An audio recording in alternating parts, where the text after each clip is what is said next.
नमस्कार दोस्तों। एक महिला अपने पति के साथ रोजाना कार में बैठकर ऑफिस जाया करती थी। लेकिन रास्ते में ट्रैफिक सिग्नल या लाल बत्ती पर जहां भी उनकी कार रुकती थी, तभी कुछ भिखारी उनकी कार को घेर लिया करते थे और उनसे पैसे मांगा करते थे। इन्हीं में एक छोटा सा लड़का भी था, बहुत ही मासूम, प्यारा सा। कभी वह गुब्बारे बेचता, कभी पेन, तो कभी खिलौने। वह भी रोज उसी कार के पास आ जाता था। धीरे धीरे उस महिला को वह बच्चा बहुत अच्छा लगने लगा था। उसकी प्यारी प्यारी बातें उस महिला का दिल जीतने लगी थी। लेकिन दोस्तों, एक दिन अचानक उस बच्चे का एक्सीडेंट हो जाता है। जब महिला को यह खबर मिलती है, तो वह भागती हुई हॉस्पिटल में उसके पास पहुंचती है। और फिर वहां उसे एक बड़े सच का पता चलता है कि वह बच्चा कोई और नहीं, बल्कि उसका अपना ही बेटा था, जिसे उसने जन्म देने के बाद मजबूरी में छोड़ दिया था। अब 8 साल बाद वही बच्चा सड़कों पर इस हालत में भटक रहा था और भीख मांगने पर मजबूर था। यह सब जानने के बाद महिला फूट फूट कर रोने लगती है। दोस्तों, आखिर उस महिला के साथ ऐसा क्या हुआ था कि उस महिला को अपने ही बच्चे को छोड़ना पड़ा था? और जब एक्सीडेंट के बाद महिला के पति को यह बात पता चलती है, तो फिर वह उस महिला और उसके बच्चे के साथ क्या करता है? यह कहानी एक माँ और बेटे के रिश्ते की है, जो दिल को छू लेने वाली है और हर किसी को भावुक कर देने वाली है। इस भावुक करने वाली कहानी को शुरू करने से पहले आप लोगों से विनती है, अगर आपने हमारे चैनल डार्क केस फाइल्स को सब्सक्राइब नहीं किया है, तो कृपया सब्सक्राइब कर लें। और अगर कहानी पसंद आए, तो वीडियो को लाइक और शेयर करें, और हाँ, कमेंट में मां जरूर लिखें। तो अब ज्यादा देरी ना करते हुए इस कहानी को शुरू करते हैं। दिल्ली भारत की राजधानी, जहां की हर गलियों में एक अलग कहानी है। इन्हीं कहानियों में से एक थी नीरज और कोमल की कहानी, जो दिल्ली के लक्ष्मी नगर में शुरू होती है। नीरज एक मेहनती और समझदार व्यक्ति था, जिसकी लक्ष्मी नगर में एक कंप्यूटर और लैपटॉप की दुकान थी। वह नोएडा की खोरा कॉलोनी में अपनी पत्नी कोमल के साथ रहता था।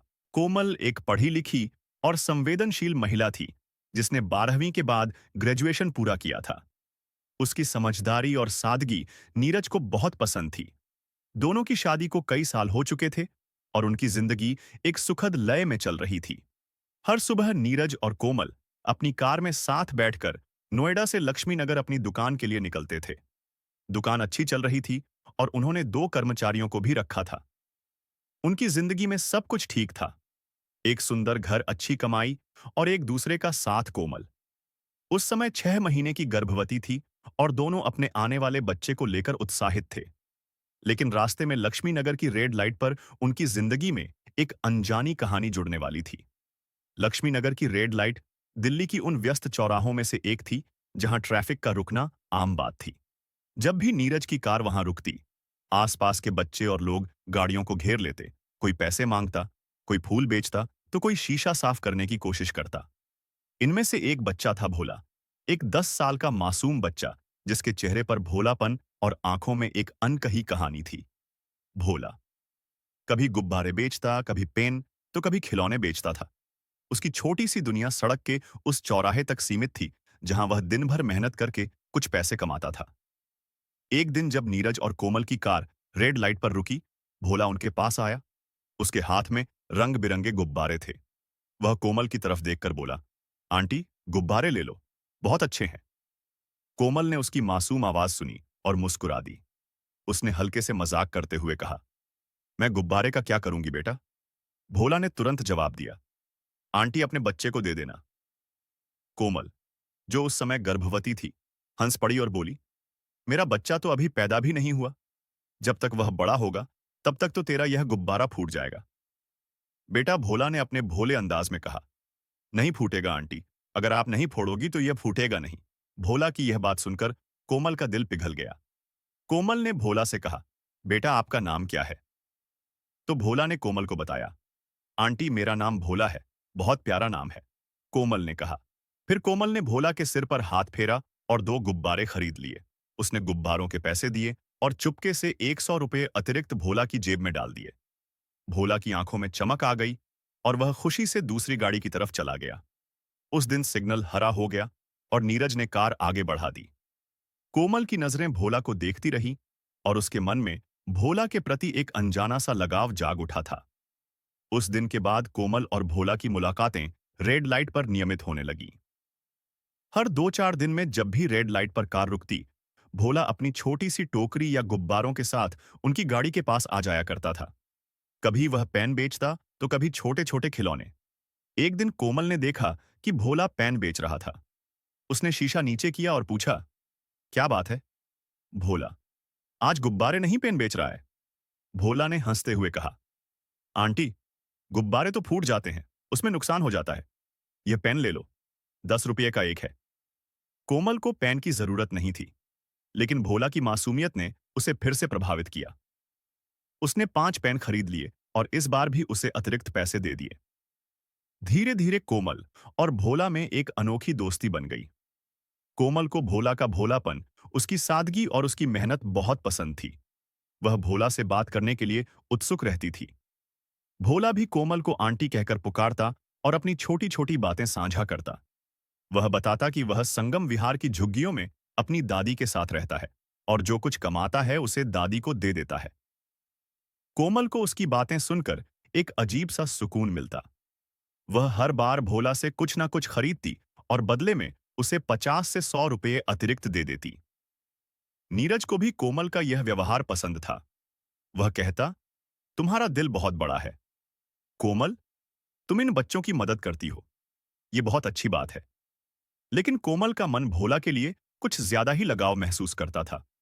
उसे नहीं पता था कि यह लगाव सिर्फ एक बच्चे के प्रति दया नहीं, बल्कि कुछ और था। एक गहरा अनजाना सा रिश्ता। एक दिन जब कोमल और नीरज की कार रेड लाइट पर रुकी, कोमल की नजरें भोला को ढूंढ रही थीं। वह चाहती थी कि उसकी गाड़ी रुके और वह भोला से बात कर सके।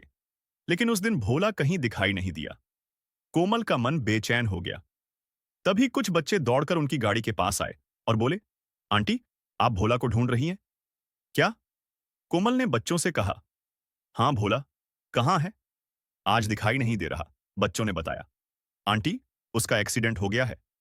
यह सुनते ही कोमल का दिल धक से रह गया। उसने कांपते स्वर में पूछा, क्या बात कर रहे हो? कैसे हुआ? कब हुआ?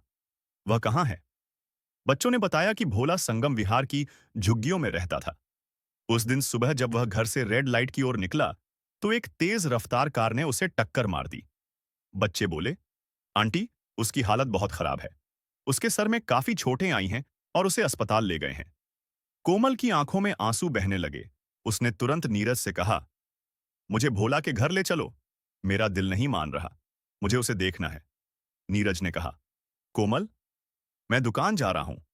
तुम इन बच्चों के साथ भोला के घर जाओ और अगर कोई हेल्प की जरूरत होगी, पैसे वगैरह की, तो मुझे फोन करके बता देना।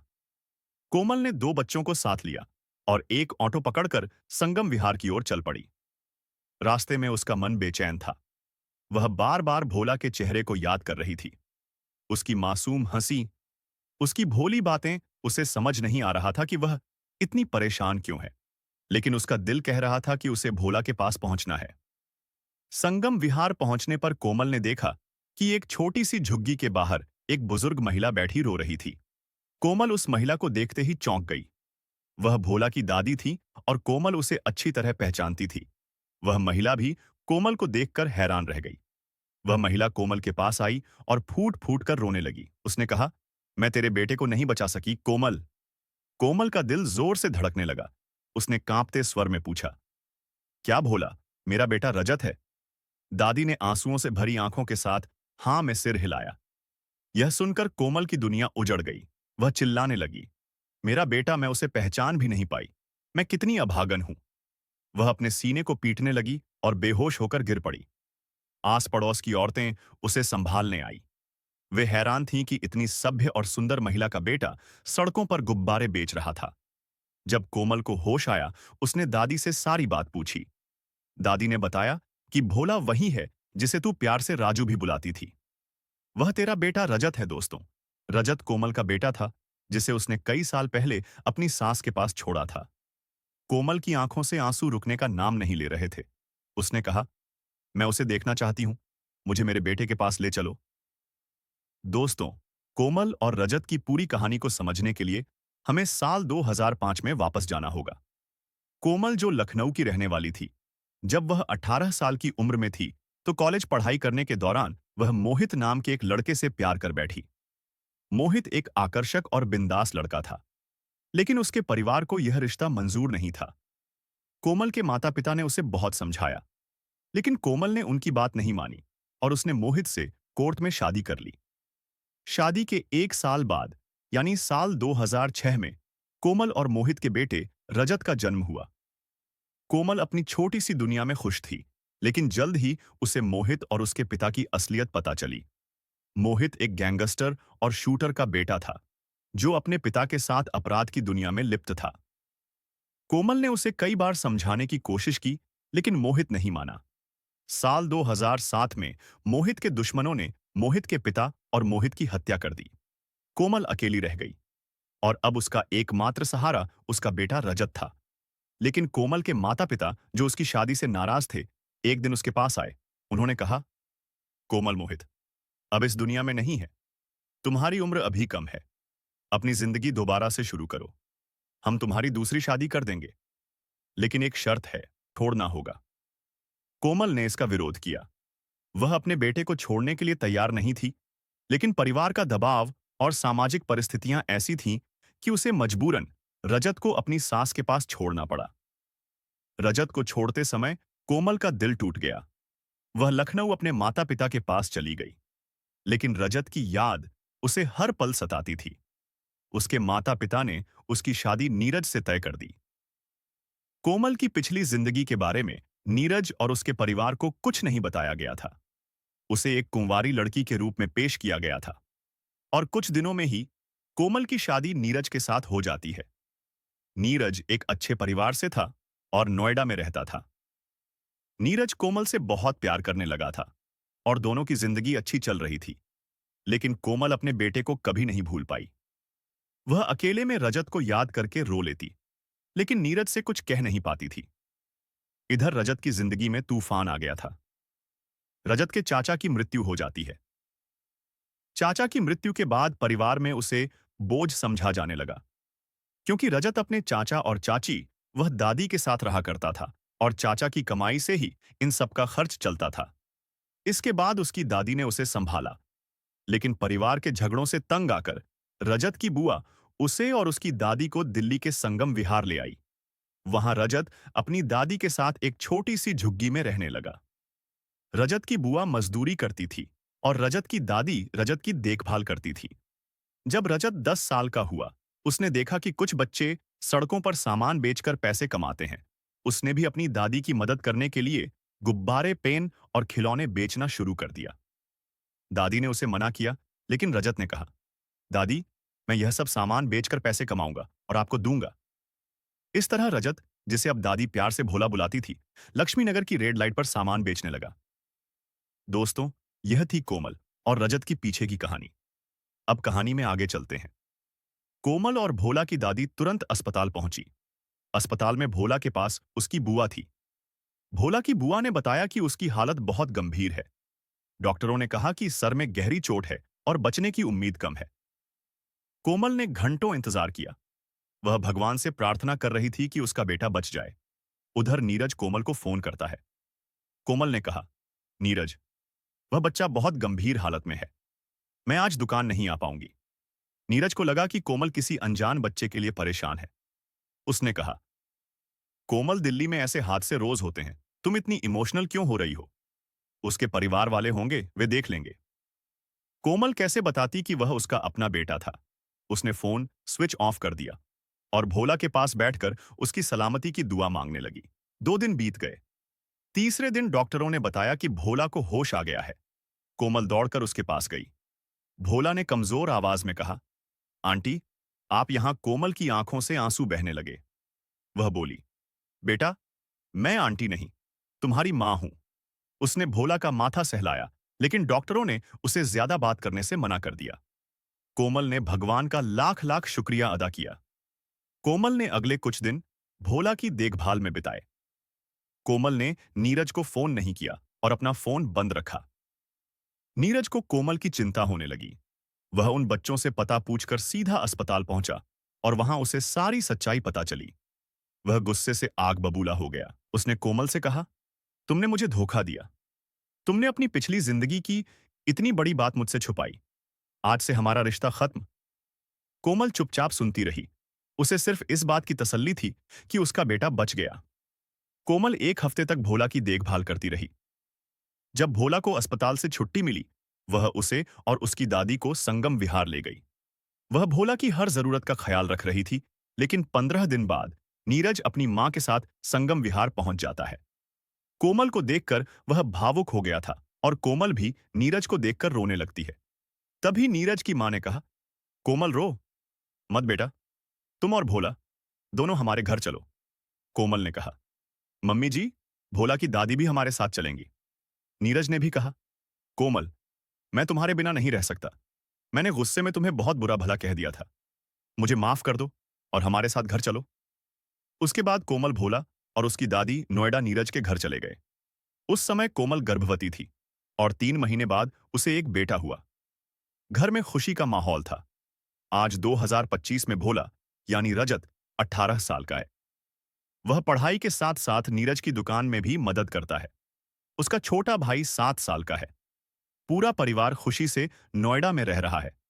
भोला की बुआ भी उनसे मिलने आती रहती है। दोस्तों, यह कहानी बताती है कि माँ और बेटे का रिश्ता कितना गहरा और अनमोल होता है। चाहे कितने साल बीत जाए, कितनी दूरियां आ जाएं, माँ का प्यार कभी कम नहीं होता। कोमल और भोला की यह कहानी हमें सिखाती है कि जिंदगी में मुश्किलें कितनी भी बड़ी क्यों ना हो, प्यार और विश्वास हर दुख को हरा सकता है। दोस्तों, अगर आपको यह कहानी दिल से अच्छी लगी हो, तो इस वीडियो को जरूर लाइक करें, अपने दोस्तों और परिवार वालों के साथ शेयर करें और कमेंट में मां जरूर लिखें। ऐसी ही दिल छू लेने वाली कहानियां सुनते रहने के लिए हमारे चैनल डार्क केस फाइल्स को सब्सक्राइब करना बिल्कुल ना भूलें। आप खुश रहें, स्वस्थ रहें और अपने परिवार का हमेशा ख्याल रखें। हम जल्दी मिलेंगे एक और नई प्यारी सी कहानी के साथ। तब तक के लिए धन्यवाद। जय हिंद।